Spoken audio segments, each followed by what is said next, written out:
literally just filmed like a whole 30-minute video and my camera wasn't even on. Hello guys, hello everyone. It's your girl Elisa and today we are here with a new video. What's up? And today we're gonna do things a little bit different. We're not gonna be huffing and puffing and working out. I'm gonna come here today to share with you a little bit of my weight loss journey, a little bit of what works, what doesn't, tips and tricks to potentially help someone out there. I'm not saying that my information is the most accurate, but these are things that I have tested on myself and they work, and they're not toxic, they're not crazy. They're just things that I believe a lot of people don't know. A lot of people gatekeep because people always be telling you, oh, you shouldn't eat this, you should always eat that, but they never deliver. Does that make sense?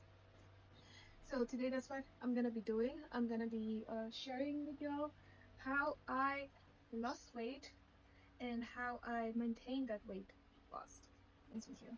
I'm gonna start off the video by saying that I am not a nutritionist. I am a medical student. Scratch that. I'm a medical student. I did do nutrition as a subject, but I am not a certified nutritionist. Everybody's body is different. Genetics, environment, and hormones and all of that does count. Well, I'm here to remove a little bit of the misinformation that's out there because I do workout videos and I've never talked about weight loss. I've never talked about how certain foods or certain things can influence your body. So I'm just here to share a little bit of my secrets. They're gonna be all of my secrets revealed, what works, what doesn't. By the end of the video, I hope somebody gets something out of it and I hope it helps someone. I'm gonna start it by saying that hunger is hormonal, it is not a weakness. People think that, oh, I can stay 24 hours without eating, without feeling a pain, I can do this, I can do that, and you cannot stay, for example, 5 hours without having something in your mouth to snack on. You may think that that's a weakness, but it's actually a hormone. It's the hormone called ghrelin in your stomach that is responsible for hunger.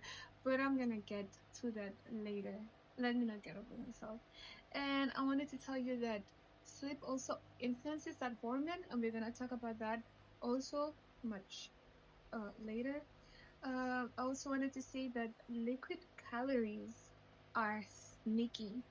You may be thinking that, oh, I do not eat, I do not have a lot of foods, but I'm still, gaining weight. I cannot keep weight off. Have you seen the teas that you drink? You may be saying that, oh no, I don't drink coffee, I don't drink Starbucks, I don't drink whatever. But you're drinking tea with a whole ton of sugar, processed sugar, brown or white sugar. Those are very high in calories, and that can be the sneaky. Also, Starbucks, we all know that Starbucks are sugar and caffeine packed, and maybe that is the source of your liquid calorie. We also know because today's generation, it's all about, oh, I'm going out, I'm gonna grab a coffee and then go there, and then your coffees are just like caramel, milk, foam, what, it's just a whole ton of sugar, and nobody addresses that because you see the influencers, you see everyone, they're always drinking it, and you think that, oh, I can drink it too. But the truth is that that may be the cause of your sneaky weight gain. Weight fluctuates daily. You may wake up today with 55 kilograms or 100 pounds, and tomorrow you're gonna wake up and you're like 150 pounds, or you're less, or you're like 45, like you don't understand what's happening. It's not that you're losing weight or gaining weight. Weight fluctuates daily based on the water retention that you have in your body, based on the amount of poop. Yes, the amount of poop also counts as weight in your body, and other factors that influence hormones, bleeding, periods, a whole ton of things influence how much you weigh daily. So you cannot just base your weight by how much you weigh on that day. You cannot be like, oh yes, yesterday I was 45 kilograms and today I'm 50. Oh no, I'm fat, I gained weight. No, you need to understand the root cause for that weight gain before you jump into crazy diets and starve yourself. Butter, salt, stress are just behind those fluctuations. Stress alone, I cannot even stress this point enough, pun intended. But stress is like one of the biggest factors that cause people to have like crazy weight gain, because some people deal with stress by stress eating. I know that I'm one of those people, and I'm working on myself. It's been getting better now. I try to move more my body. I try to do other things. I try to not get stressed, and I do breathing exercises, because before I'll get stressed and I'll eat cake. I'll get stressed and I'll order because it comforts me. So stress is also a factor in the weight gain. Cortisol makes you store. Cortisol is the hormone of stress, by the way. So cortisol makes you store abdominal fat.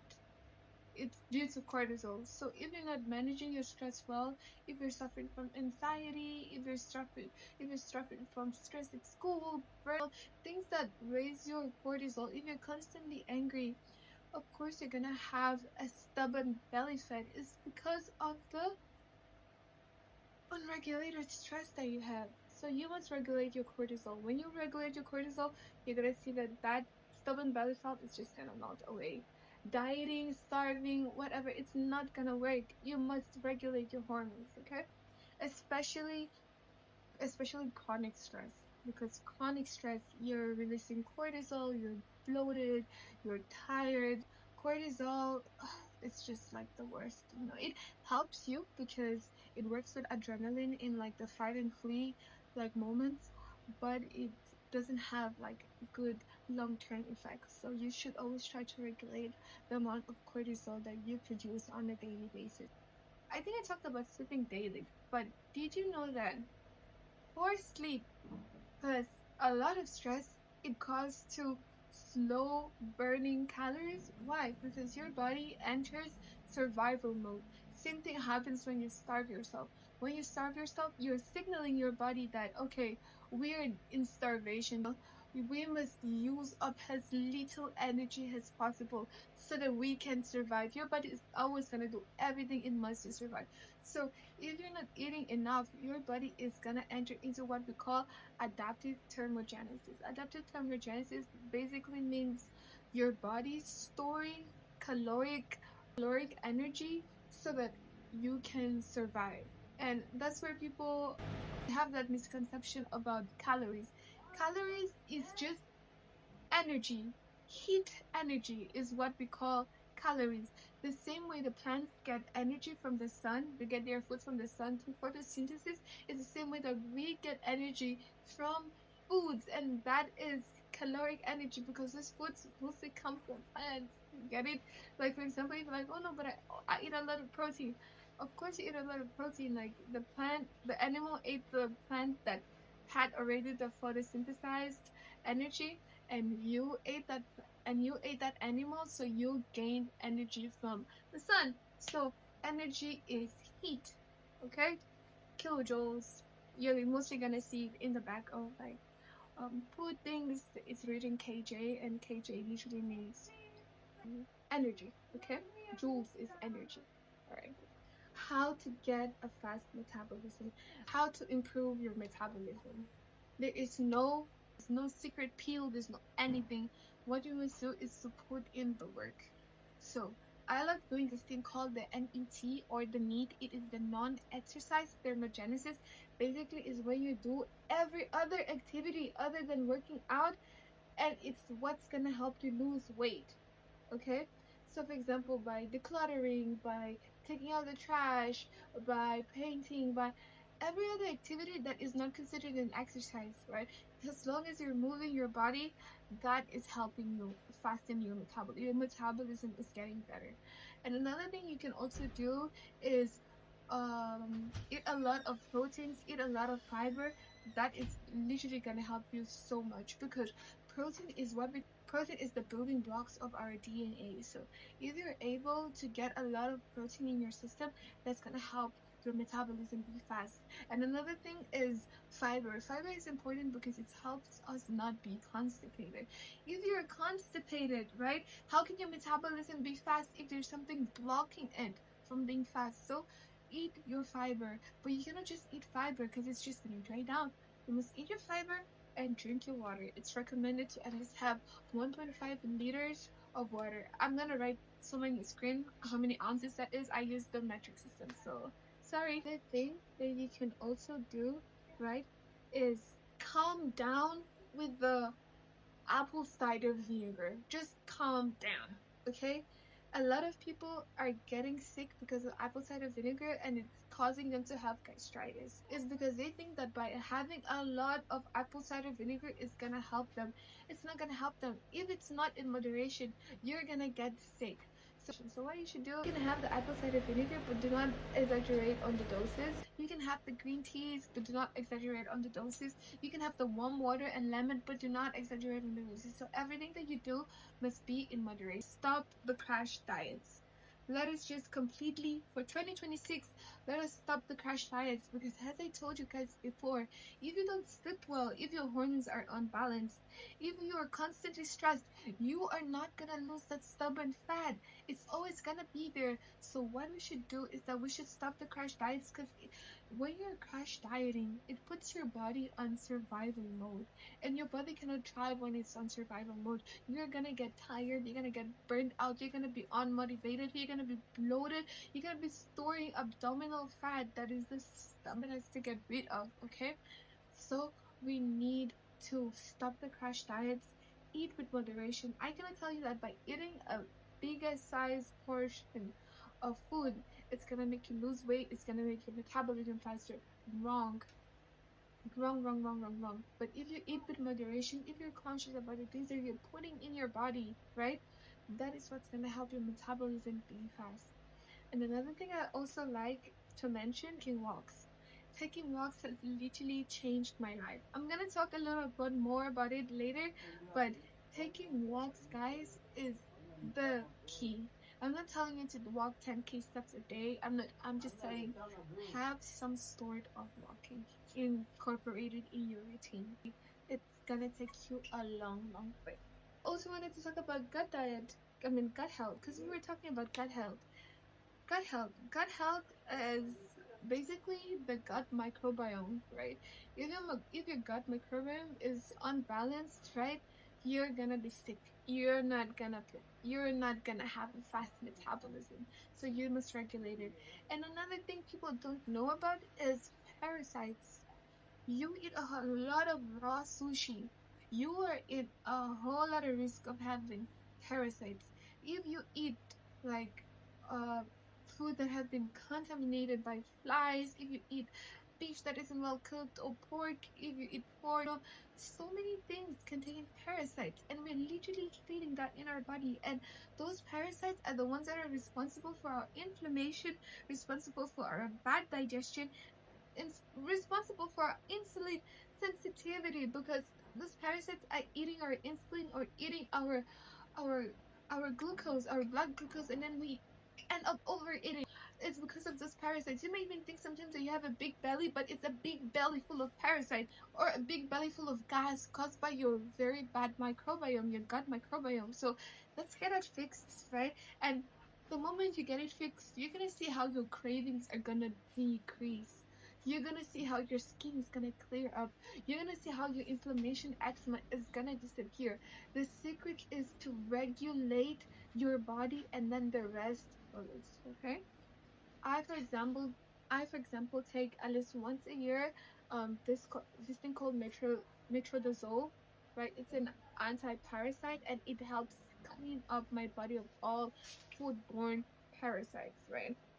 You can be drinking kombucha every single day, right? But you're gonna gain weight if you're still overeating, okay? So for your gut health, I also wanted to say that you should have also a whole lot of fiber. We need at least 25 to 35 grams of fiber a day, right? And a good way to incorporate fiber in your system is through salads. Because salads have leafy greens, and lettuce is very good, kale, all those leafy greens are just incredible, and you're packed with minerals, and it's gonna your microbiome is gonna be so happy and regulated. Stop eating all that processed junk, McDonald's. And I'm not saying that you should cut it out completely. You can have cheat days, that's okay, but the secret here is to balance it out, okay, and to regulate, right? And also fermented foods. Fermented foods, literally fermented, come from like bacteria, good bacteria that will ferment the food, and and those bacteria are also very good for your gut. So what you can do is incorporate a lot of yogurt, kefir, fermented like onions, like pickles and stuff.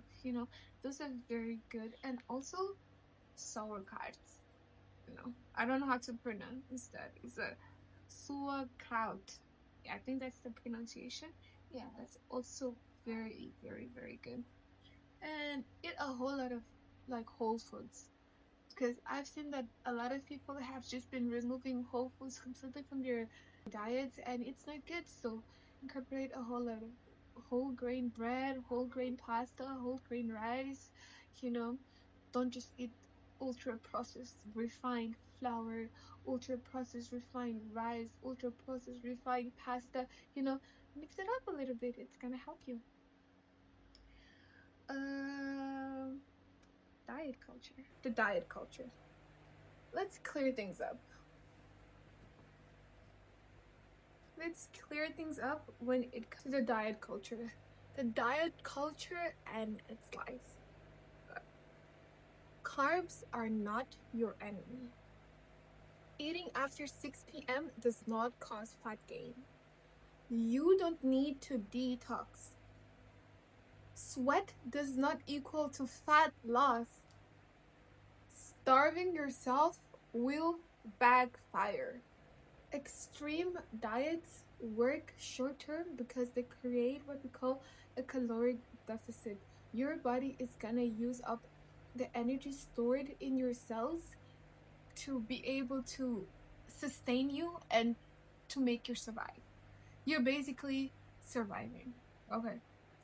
It doesn't work long term because eventually the energy in those cells is gonna deplete, it's gonna end, and what's gonna happen?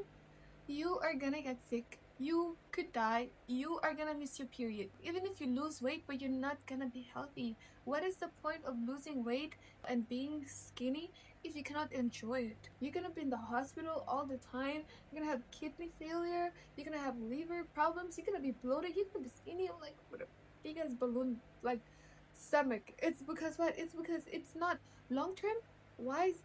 It's not good. It's not good, and we should stop it. It's unsustainable. It's completely unsustainable. If you cannot imagine the way you eat, right, for 2 years, like if you cannot imagine eating the way you eat right now for the next 2 years, it means that something must change. If you think that you're not gonna survive eating this way for like 2 years, it means that something must change. Okay, so that's just like some of the lies that diet culture has like implemented in our system. If you see me looking down, it's because I'm looking at my iPad. I wrote some things down and I just like reading a little bit of my notes so that I can track what I'm saying. Okay. Well. So the way you eat, right, when you're crash dieting, it's the phase. I do not recommend crash dieting. I have done it before. I have had my fair share of eating troubles and eating disorders, and all I can tell